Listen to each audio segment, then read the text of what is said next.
जी, कमला देवी से मिलना है। आओ।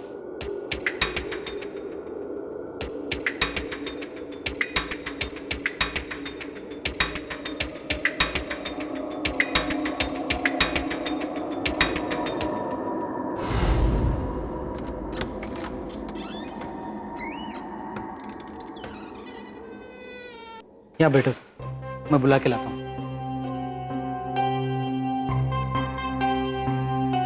पानी लेगा बेटा? मुझे किसी से नहीं मिलना है। यहाँ कोई किसी से मिलने नहीं आता, इससे मिलने आता है। ये मिलना ही नहीं चाहती।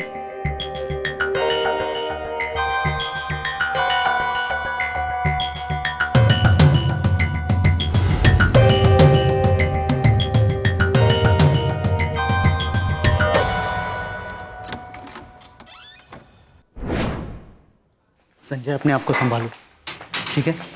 सब ठीक हो जाएगा, जाओ। संजय, क्या हुआ? फिर से नहीं मिली? जी, मैं फिर से कब आ सकता हूँ?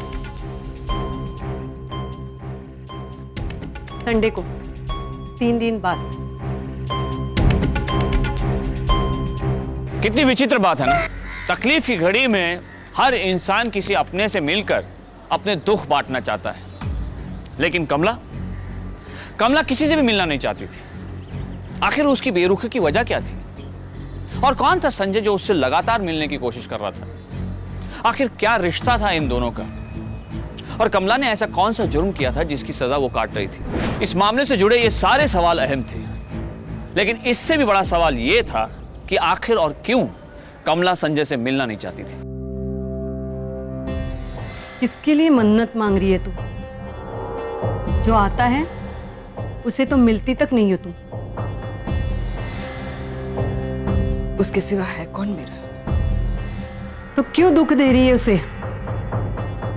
क्या सच में तू उसे मिलना नहीं चाहती? मैं सचमुच उससे मिलना नहीं चाहती, बिल्कुल नहीं चाहती।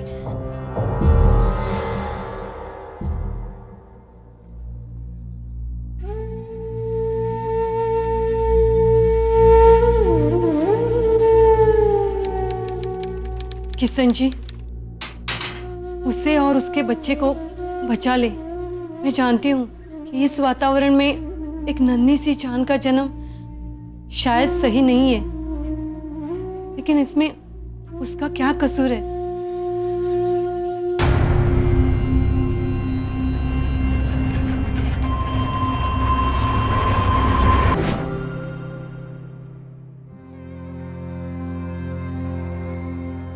क्या कहा उन्होंने? तेरी अर्जी नामंजूर कर दी गई है ना, तो इसे यहाँ नहीं रख सकती। पर ये जाएगा कहाँ? इसका मेरे सिवा कोई नहीं है दीदी, आप तो जानती है ना। मुझे पता है कमला, मैंने भी यही कहा, लेकिन इसे इस जगह रखना ठीक नहीं है। इसलिए उन्होंने फैसला किया है कि इसे जुवेनाइल हाउस भेजेंगे। और तुम जब यहाँ से जाओगी तब उसे वहां से ले जा। नहीं कमला, नहीं जाने दूंगी मैं इसे। मैं नहीं जाने दूंगी इसे। मैं कैसे रहूंगी? मैं नहीं जाने दूंगी मेरे बच्चे को।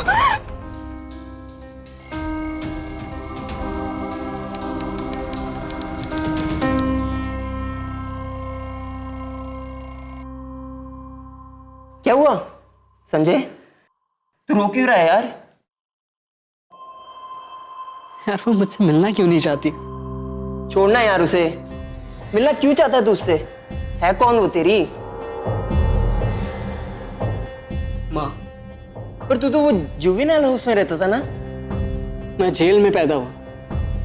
अम्मा कहती है 4 महीने का था जब मुझे वहां भेज दिया गया।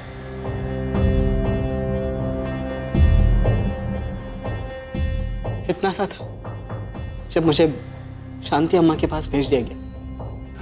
इससे ज्यादा हैरानी की बात और क्या हो सकती है कि एक मां अपने बेटे से मिलना नहीं चाहती। सोच और समझ की सारी हदों से परे थी यह हकीकत, और इसी हकीकत के साथ अपनी जिंदगी बिता रहा है संजय। इतने सालों में संजय ने अपनी मां कमला से मिलने की कई बार कोशिश की, पर सब नाकाम। एक बेटा जब अपनी माँ से दूर हो जाता है तो उसकी एक दीदार की चाहत में माँ अपनी आंखों को पत्थर बना लेती है, लेकिन यहाँ तो कमला ने अपने दिल को पत्थर बना लिया था। क्यों? कमला, एक बात सच सच बता दे, तू क्यों नहीं मिलना चाहती संजय से? क्या इस जेल की दीवारों ने तेरा दिल भी पत्थर कर दिया है? किसी माँ का दिल भी कभी पत्थर का होता है दीदी। मैं तो तिल तिल मरती हूँ उसे बस एक बार देखने के। 19 साल का हो गया है मेरा संजय।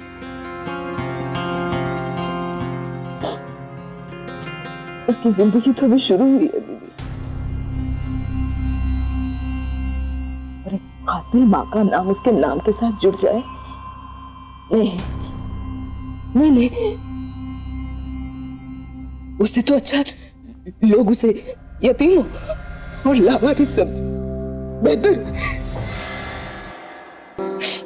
अपने आप से इतना भी अलग मत कर कि वो खुद से बहुत दूर हो जाए। कहना है, सुनना है, सुन ले, मिल ले उससे। कहीं ऐसा इंसान न बन जाए जैसा ना तू उसे बनाना चाहती है और ना ही मैं उसे अगले हफ्ते भेज रही हूँ, मिल लेना उसे एक बार।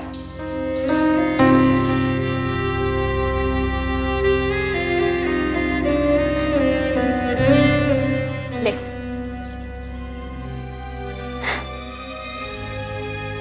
मैं मिली कमला से, वो रविवार के दिन तुझसे मिलेगी। सच? Thank you thank you thank you thank you अम्मा, मैं जरूर उनसे मिलने जाऊंगा। संजू, लेकिन शायद ये तेरी आखिरी मुलाकात होगी। क्यों? क्योंकि दोबारा तुझसे मिलने की उसमें हिम्मत नहीं होगी।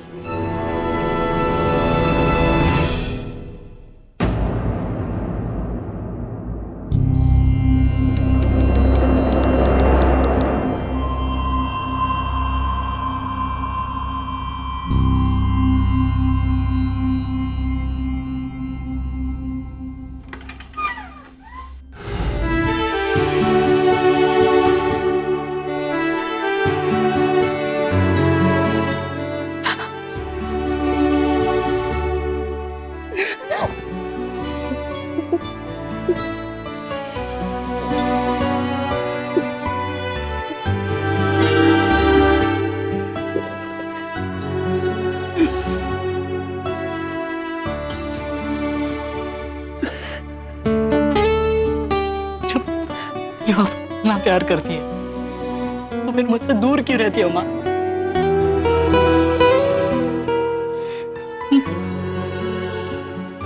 मैं समझता हूँ आप ना मुझसे प्यार ही नहीं करती, आप मुझसे प्यार ही नहीं करती। आपने मुझे पैदा करके बहुत बड़ी भूल की है ना?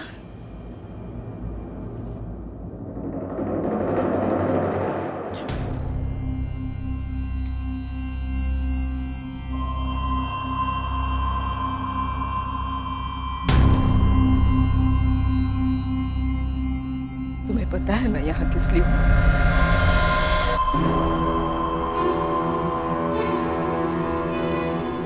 मैं यहाँ इसलिए हूँ क्योंकि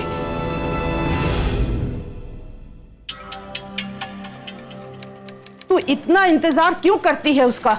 इतनी रात हो गई है, इतनी देर बाहर मत खड़ी रह, चल घर के अंदर जा।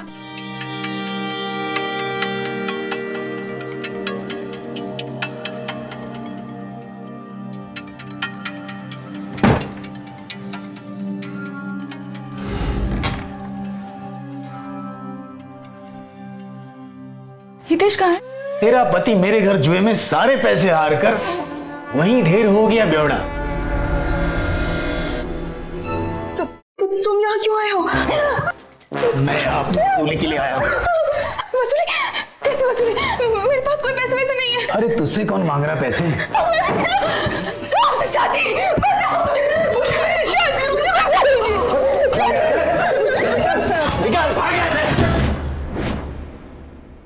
मुझसे ये बर्दाश्त नहीं हुआ। गोविंद के निकलते मैं भी अपने घर से निकल पड़ी।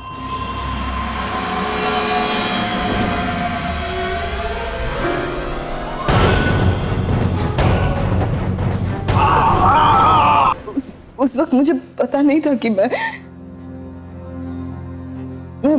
मां बनने वाली हूँ। जेल में आने के बाद पता चला। इसलिए मैंने हमेशा तुझे अपने आप से दूर रखा। मेरे पाप को काले साए से तुझे हमेशा अलग रखा। चला जा, तू चला जा, तू चला जा, बस चला जा। माँ माँ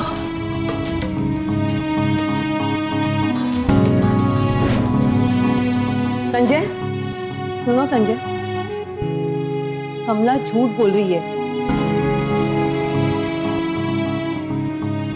ये बात सच है कि कमला यहाँ खून के इल्जाम में लाई गई, लेकिन ये बात सच नहीं है कि उसने गोविंद को मारा। वो तो अपने आप को तुमसे दूर रखने के लिए ये इल्जाम अपने आप पे ले रही है। उसको तो 20 साल पहले ही बेल मिल चुकी थी, लेकिन जमानत के 15,000 रुपए वो जुटा नहीं पाई, इसलिए वो आज तक यहाँ पे है। मुझे पता था मेरी माँ खूनी नहीं हो सकती। अब मैं उसे यहाँ से बाहर निकाल कर ही जाऊंगा।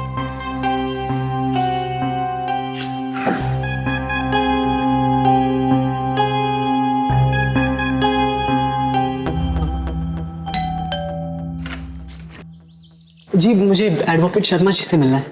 मैं हूँ एडवोकेट शर्मा। आप एडवोकेट कैलाश शर्मा? नहीं, वो मेरे पिताजी थे। थे मतलब? 3 साल पहले उनका स्वर्गवास हो चुका है। Can I help you? जी आज से 20 साल पहले आपके पिताजी ने एक केस लड़ा था कमला देवी का। उन पर गोविंद नाम के एक आदमी को मारने का इल्जाम था। मैं उस कमला देवी का बेटा हूँ सर। तो अब क्या चाहते हो? जी मैं जेल में ही पैदा हुआ था और जब मैं 4 महीने का हुआ उसके बाद मुझे जुवेनाइल हाउस भेज दिया गया। मैंने अपनी सारी उम्र वही बिताई है सर। मैं बस अपनी माँ को इंसाफ दिलाना चाहता हूँ, उन्हें उस जेल से बाहर निकालना चाहता हूँ। देखो इस बात को 20 साल हो चुके हैं। प्लीज प्लीज प्लीज सर, मैं यहाँ बहुत उम्मीद लेकर आया हूँ। देखो मैं तुम्हें ये नहीं बोलूंगा कि मैं तुम्हारी माँ को जेल से बाहर निकाल दूंगा, तुम्हें ऐसी कोई उम्मीद नहीं दूंगा, बट यस मैं तुम्हारी मदद करूंगा। Thank you very much. तुम एक काम करो, अभी घर जाओ, कल आओ, कल बात करते हैं। तब तक मैं पिताजी की फाइल निकालता हूँ, केस स्टडी करता हूँ। ठीक है जी बाय, ऑल द बेस्ट।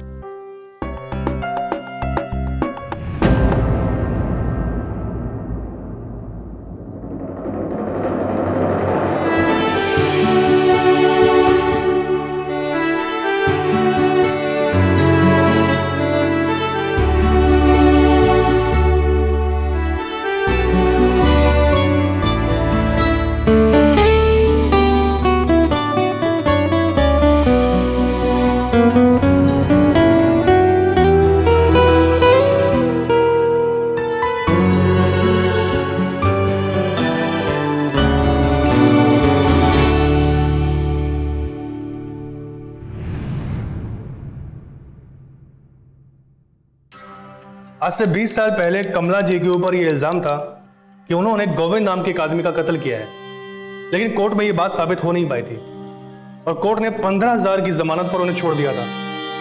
लेकिन कमला जी के पास 15,000 रुपए नहीं थे। तो सर अब हम क्या कर सकते हैं? सबसे पहले हमें एक केस रीओपन करना है।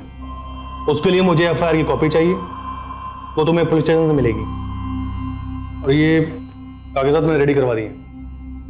इसके बाद मुझे इन कागजात पर आपकी माताजी के सिग्नेचर चाहिए, क्योंकि इसके बिना हम केस रीओपन नहीं कर सकते। देखो संजय, मैं तुम्हें एक बात क्लियर कर दूं, जब ये केस रीओपन होगा तो हो सकता है कि तुम्हारी माताजी के ऊपर जो इल्जाम लगे हैं वो प्रूव हो जाएं, क्योंकि समय बहुत बीत चुका है।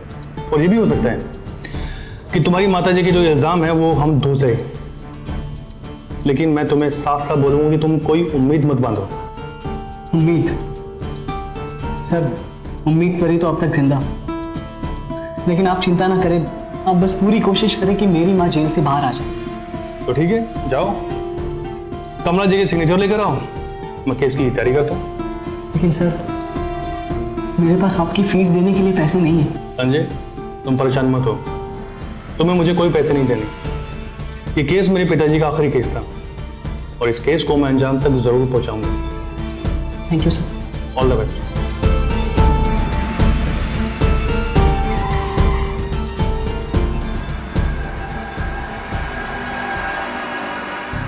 इसमें तो लिखा है गोविंद की हत्या गले पर चाकू के वार करने से हुई थी, लेकिन माँ ने मुझसे झूठ कहा। आप इसे ले जा सकते हैं, बस इसमें साइन कीजिए। एफआईआर की कॉपी जब संजय के हाथ लगी तो यह साफ हो गया कि कमला ने जो उसे कहानी सुनाई थी उसका सच से कोई ताल्लुक नहीं था। संजय को अब यकीन हो चला कि उसकी मां उससे झूठ बोल रही है। पर क्यों? जब उसका गुनाह साबित ही नहीं हुआ था तो कमला क्यों ऐसी कहानी गढ़ रही थी जिसमें उसका किरदार एक मुजरिम के तौर पर उभर रहा था? अब तुम यहाँ क्यों आए? आपने मुझसे झूठ बोला। आपने कहा कि उस गोविंद के पेट में आपने 3 बार वार किया था, लेकिन एफआईआर में लिखा है कि उसकी मौत चाकू से गला काटने के कारण हुई थी। जब मैंने एक बार कहा है कि मैंने उसे मारा है तो फिर क्यों आए यहाँ? मैं अपनी पूरी जिंदगी इस काल कोठरी में गुजार चुकी हूँ। अब तू मुझे परेशान मत कर। लेकिन माँ, मैं वकील साहब से मिलकर आया हूँ। हम फिर से केस ओपन करेंगे माँ। तू इस काल कोठरी से बाहर आएगी, मेरे साथ रहेगी, बिना किसी इल्जाम के।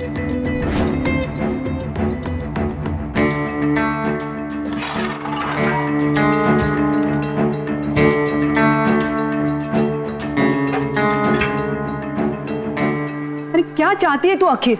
क्यों उस बच्चे का दिल बार बार तोड़ रही है? अरे तू खुश नसीब है कि संजय जैसा बेटा तुझे मिला है। जिस कृष्णा को पूछते हुए तू थकती नहीं है ना, वही पैदा हुआ है तेरी कोख से।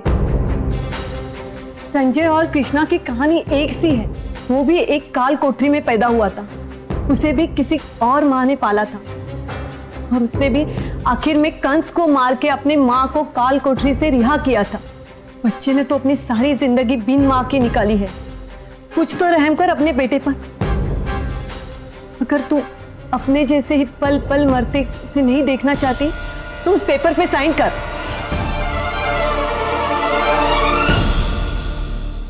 सर, माँ संडे को पेपर साइन करेंगे, पर उसके बाद हमें क्या करना होगा? देखो, पेपर्स मैंने रेडी करवा लिए हैं। हमें केस रीओपन की एप्लीकेशन देनी है, फिर हमें इंतजार करना है कि हमें डेट कब मिलती है, और जब हमें डेट मिलेगी तब हमें सुनवाई करनी है। और उसके बाद हमें केस दोबारा लड़ना है और बेल एप्लीकेशन दोबारा देनी है। और हाँ, एफआईआर में जिन जिन लोगों का नाम है उन लोगों से हमें पर्सनली मिलना है और पता करना है कि आखिर उस रात हुआ क्या था। ठीक है सर, मैं उन सब से मिलता हूँ। माँ, इन पेपर्स पर साइन करने। क्यों कर रहा है ये सब? मेरी जिंदगी खत्म हो चुकी है बेटा। क्योंकि मैं लावारिस नहीं हूं माँ, तो मैं लावारिस सी जिंदगी क्यों बिताऊं?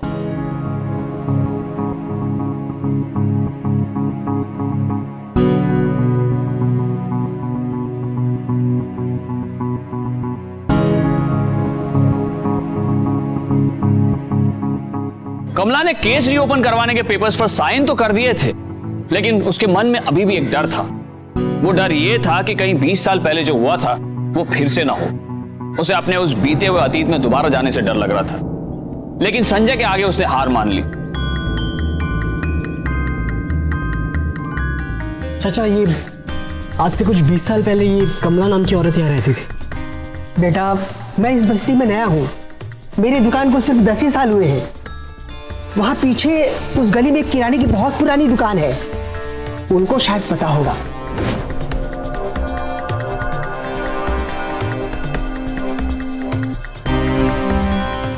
चाचा, जरा ये फोटो देखिए। आज से 20 साल पहले ये कमला देवी यहाँ रहती थी। आप उनके बारे में कुछ बता सकते हैं? बेटा, तुम कौन हो? जी, मैं उस कमला देवी का बेटा हूँ। बेटा, उस औरत के साथ बहुत बुरा हुआ, उस बेचारी के साथ। पहली बार इस मोहल्ले में पुलिस आई थी तब।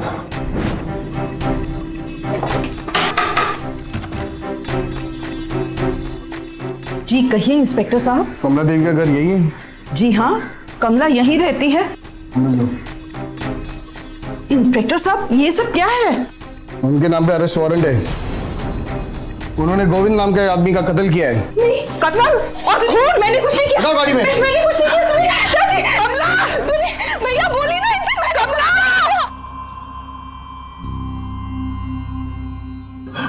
आप उस रात के बारे में या मेरे पिताजी के बारे में कुछ और बता सकते हैं? माफ करना बेटा, पर तेरा बाप अच्छा आदमी नहीं था। अरे सबर ना यार, आ गया घर तेरा। भाभी जी नमस्ते। इसने ना आज थोड़ा ज्यादा पी ली तो मैंने सोचा इसे घर छोड़ दूं। कैसी हैं आप? ठीक हूँ, जाइए जाइए आप तो नाराज ही हो गई भाभी जी। अच्छा हितेश, फिर कल मिलते हैं। ए गोविंद, रुकना यार, खाना आगे जा। कमला, हमारे लिए गर्मा गर्म रोटी बना। चल। मैं नहीं बनाऊंगी खाना। अगली बार पक्का। मुझे मना करती है, उसके लिए नहीं बनाऊंगी। उसके लिए नहीं बनाएगी? हैं? अगर मैं कहूं उसके लिए खाना बना तो तू बनाएगी। अगर मैं कहूं उसके साथ सो तो तू सोएगी, समझे?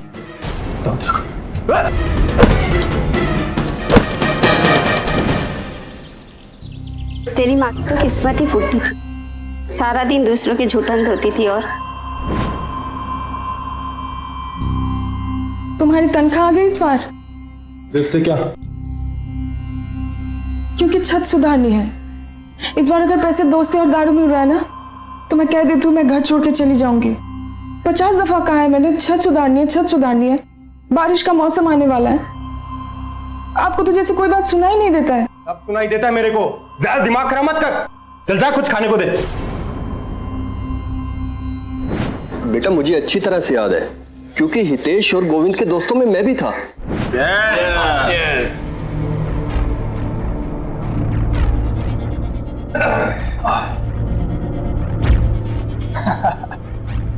क्या बात है, आज तो इसे लगता है कि यहाँ से लखपति होके ही जाएगा। हाँ गोविंद, आज लखपति बनाते हैं पक्का।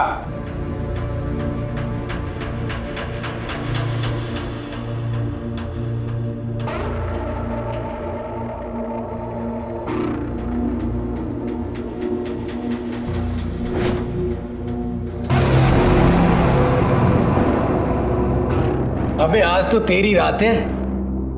2-4 बाजी हार भी गया तो क्या, एक साथ उठाना बड़ा माल। अरे रुक क्यों रहा है? अरे ये है 15,000, ले करवा लेना शो। लेकिन यार गोविंद, अरे डरता क्यों है? बाजी मार के वापस कर देना मुझे, ले।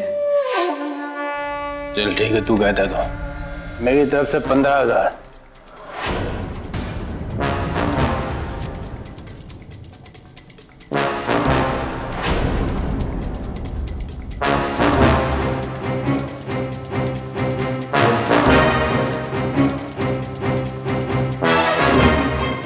गोविंद, ये सारे पैसे चले गए यार। अरे छोड़ना यार, पैसे का हिसाब बाद में कर लेंगे। तू अभी पी ना, पी। लेकिन तेरे बाप ने तेरी माँ के साथ अच्छा नहीं किया। वो बेचारी हमेशा कहती थी कि गोविंद एक दिन उसे बर्बाद कर देगा।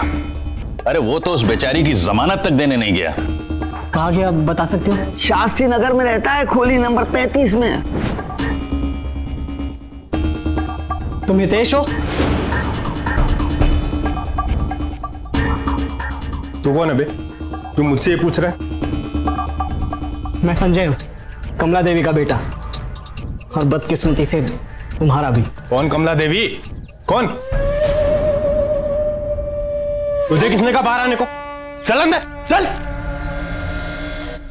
और सुन, तू चाहे किसी का बेटा हो, इससे मुझे कोई फर्क नहीं पड़ता। तेरी माँ एक बदचलन औरत थी, मेरी पीठ के पीछे मेरे दोस्त के साथ चक्कर चला रही थी। जब ये बात सबके सामने खुली ना, तो उसने मेरे दोस्त को मार दिया। और तू मेरा बेटा नहीं हो सकता। पता नहीं तेरी माँ के कितनों साथ चक्कर थे, कितनों साथ सोई है वो। साले अपने बाप को मारता है? तू मेरा बाप नहीं है।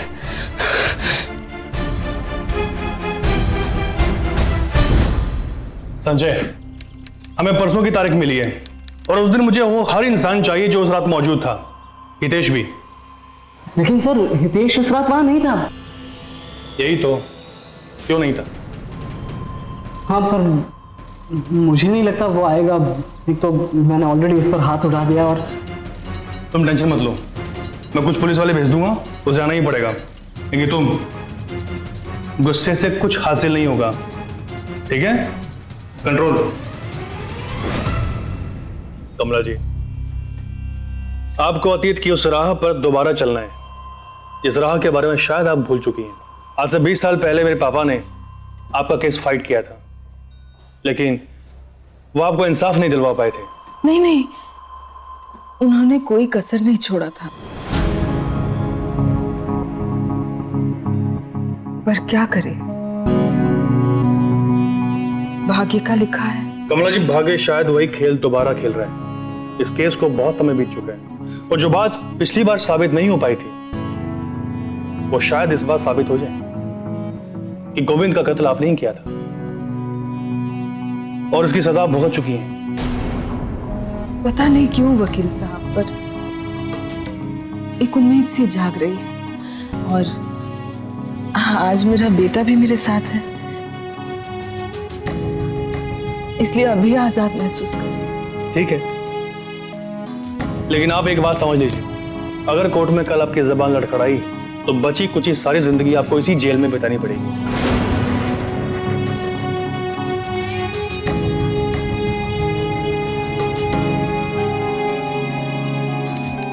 जज साहब, आज से 20 साल पहले कमला जी के साथ इंसाफ नहीं हुआ था।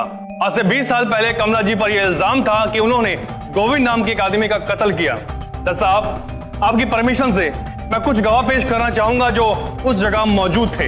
इजाजत है। संतोष जी, बताइए उस रात आखिर हुआ क्या था?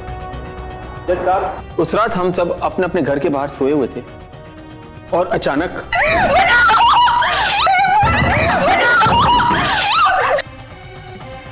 विमल जी, उसके बाद क्या हुआ? उसके बाद हमने दरवाजा काफी देर तक खटखटाया, लेकिन जब किसी ने दरवाजा नहीं खोला तो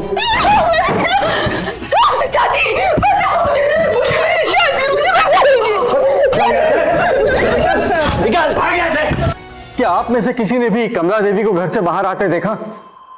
नहीं साहब, उसके बाद हम सो गए थे। उसके आगे क्या हुआ वो मैं बताता हूं। उसके बाद गुस्से से आग में जलती हुई कमला देवी अपने घर से एक तेज धार का चाकू लेके बाहर गई और गोविंद, जो कि नशे की हालत में था, वो उसे जान से मार दी। योर ऑनर, गोविंद के हाथ में कमला देवी का मंगलसूत्र था और लाश के पास इनकी पायल भी मिली थी। पर वो पायल मेरी नहीं थी। तो फिर उसका दूसरा हिस्सा आपके पैर में कैसे मिला कमला देवी? आप आज से 20 साल पहले भी झूठ बोली थी और आज भी झूठ बोली हो आप। उस रात गोविंद जबरदस्ती मेरे घर के अंदर घुस आया। उसने मुझसे कहा कि मेरे पति शराब पीकर उसके वहां सो रहे हैं और वो अपना पैसा भूल जाएगा अगर मैं। देख मैं तेरे लिए क्या लेके आया। देखो, यहाँ से चले जाओ तुम। जाती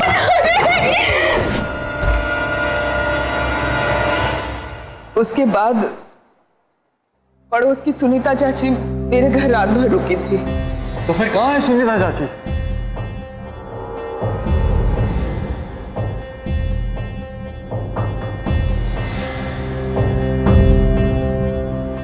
साहब, आज से 20 साल पहले सुनीता चाची की गवाही की वजह से कमला देवी बेगुनाह साबित हो सकती थी, लेकिन जिस रात ये हादसा हुआ उसी रात से सुनीता चाची अभी तक गायब हैं। सुनीता चाची का बयान इस केस में बहुत जरूरी है, इसलिए ये अदालत अगली तारीख तक सुनीता चाची को ढूंढ निकालने का हुक्म देती है।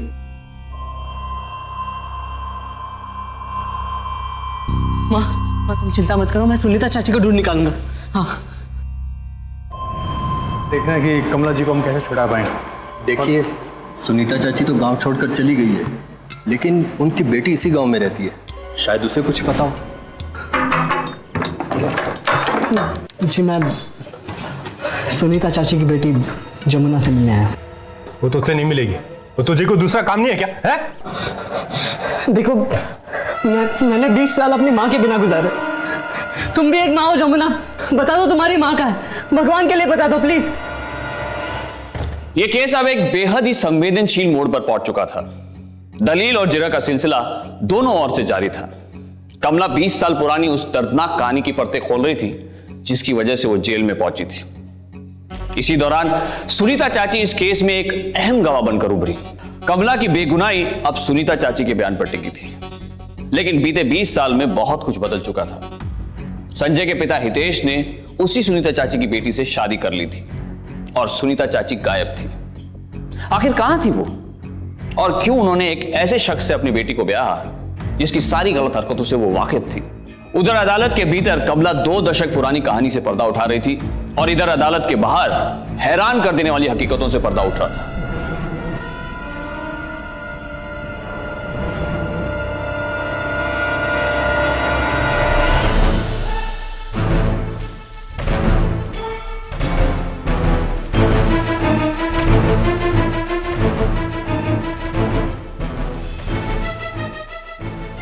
भगवान के लिए मुझे बता दो तुम्हारी माँ का है, प्लीज।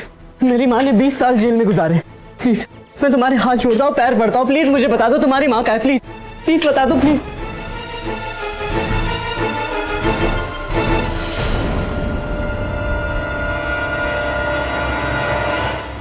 संजय, मुझे ये बात अभी तक समझ में नहीं आई कि यमुना ने हितेश के साथ शादी क्यों की और अभी तक सुनीता चाची गायब क्यों है। एक काम करते हैं, मैं तेरे साथ चलता हूं।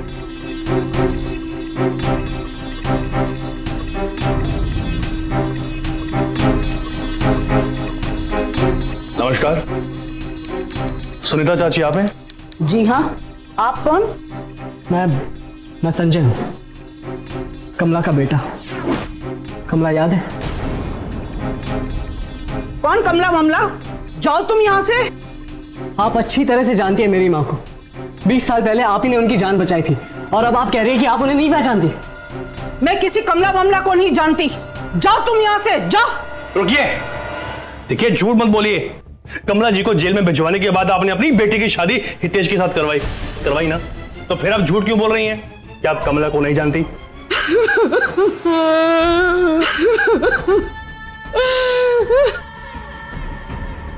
मेरी बेटी से कोई भी शादी नहीं कर रहा था क्योंकि मेरी बेटी अपाहिज है। हितेश ने मेरी बेटी से शादी करने की बात कही, लेकिन उसने एक शर्त रखी कि तुम कमला की गवाही देने कोर्ट में नहीं जाओगी।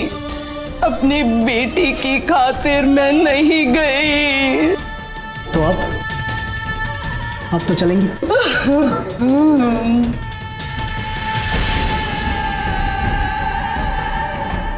जज साहब, मुझसे बहुत बड़ा अपराध हो गया, बहुत बड़ा। जज साहब, इस बात से यह बात साबित होती है कि कमला जी बेगुनाह है। इससे पहले कि यह कोर्ट कोई फैसला सुनाए, यह अदालत कमला देवी के पति हितेश को कोर्ट में हाजिर होने का हुक्म देती है।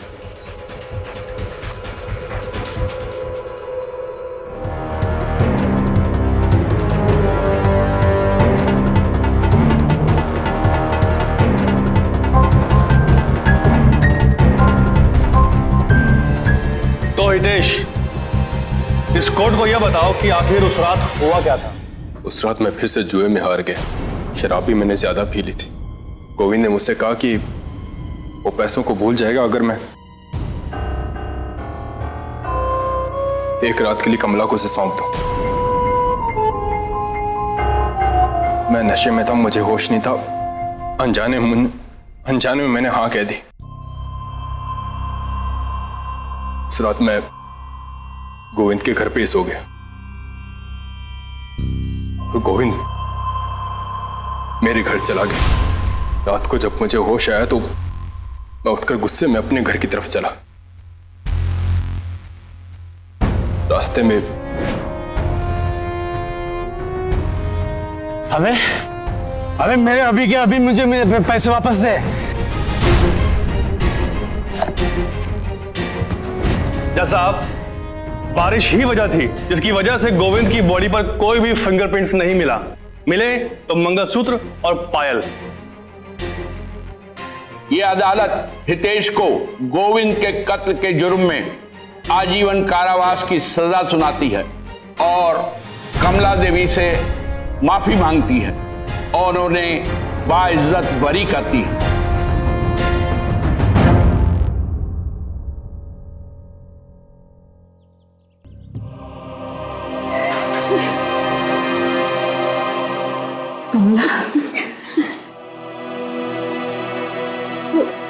कमला को बाइज्जत बरी किया गया। 20 साल बाद वो एक ऐसे कैद से बाहर आई जो उसके हिस्से की थी ही नहीं। महज 15,000 रुपयों का इंतजाम न कर पाने की वजह से कमला को 20 साल तक जेल की 4 दीवारी में अपनी खुशियों को कैद रखना पड़ा। पर सच और इंसाफ को कैद करना नामुमकिन है। संजय उसी सच का सारथी बनकर आया और उसने अपनी मां के लिए इंसाफ की लड़ाई लड़ी। हितेश ने जो घिनौनी हरकत की वो माफी के लायक नहीं, लेकिन ऐसे न जाने कितने बेगुनाह अभी भी हमारी जेल में हैं जो जमानत के पैसे जुटा नहीं पाते। कमला खुशकिस्मत थी कि उसे संजय जैसा बेटा मिला, लेकिन क्या देश के विभिन्न जेलों में कैद ऐसे कैदियों की किस्मत में संजय है? ये कह पाना तो मुश्किल है, लेकिन हम इतना जरूर जानते हैं कि हमारे देश में निष्पक्ष न्याय व्यवस्था है जिसे गुमराह करने वाले हर शख्स को सख्त सजा मिलनी ही चाहिए, जैसे हितेश को मिली। हितेश को दफा 307 के तहत आजीवन कारावास की सजा सुनाई गई। अब मुझे दीजिए इजाजत, फिर होगी आपसे मुलाकात। तब तक सावधान इंडिया, इंडिया फाइट्स बैक। तो सावधान